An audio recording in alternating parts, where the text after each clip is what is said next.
Businessman and Yale economics professor discuss the impact of tariffs on inflation and politics. This morning, we were joined by a prominent businessman and a Yale economics professor who is well versed in economic policy. He emphasizes that rising prices are becoming an inevitable challenge for American consumers. Great to have you with us, the host welcomed the guest to the table. The conversation turned to the topic of inflation. The president, during his campaign, promised to reduce inflation on his first day in office.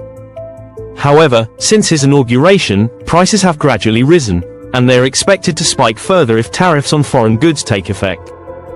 The tariffs, many believe, are likely to go into effect, and the question is how this will impact the political landscape.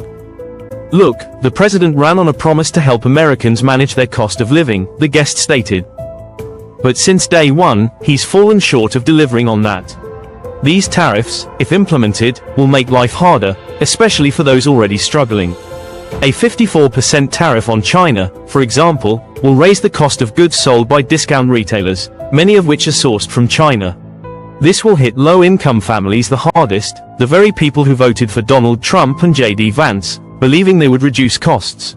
As the conversation continued, the discussion shifted to the political ramifications of the tariffs.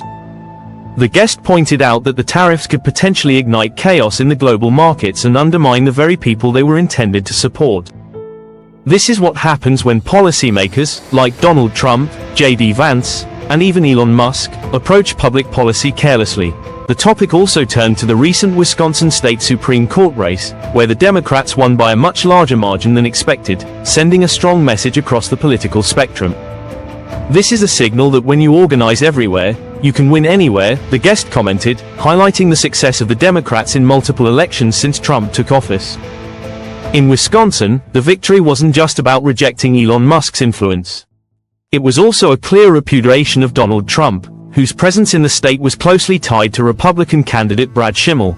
The conversation then steered toward how the Democratic Party can capitalize on the growing dissatisfaction among voters, especially those feeling betrayed by the current administration.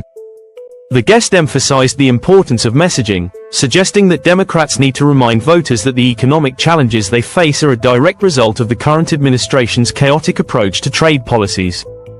There is an opportunity for the Democrats to make their case, the guest argued. People need to understand that these tariffs, essentially taxes on hardworking Americans, are a result of reckless policy decisions. They'll feel the impact in their daily lives, but if they don't know who's responsible, it could hurt the Democratic Party. The host pressed on, asking about how the Democrats can address the growing concern over tariffs, especially considering some union workers, like those from the UAW, have supported such measures. The guest acknowledged that tariffs, when targeted and applied carefully, can benefit U.S. industries, citing examples like the steel industry. However, he stressed that indiscriminate application of tariffs leads to higher costs for everyday goods, impacting low-income communities the most. We are not opposed to tariffs when they're used appropriately, the guest said. But this administration's approach is a mess. It's going to hurt the very people who need the most support.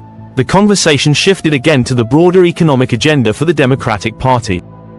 The guest acknowledged that while Democrats have historically been more supportive of tariffs, they need to focus on creating economic opportunities for all Americans.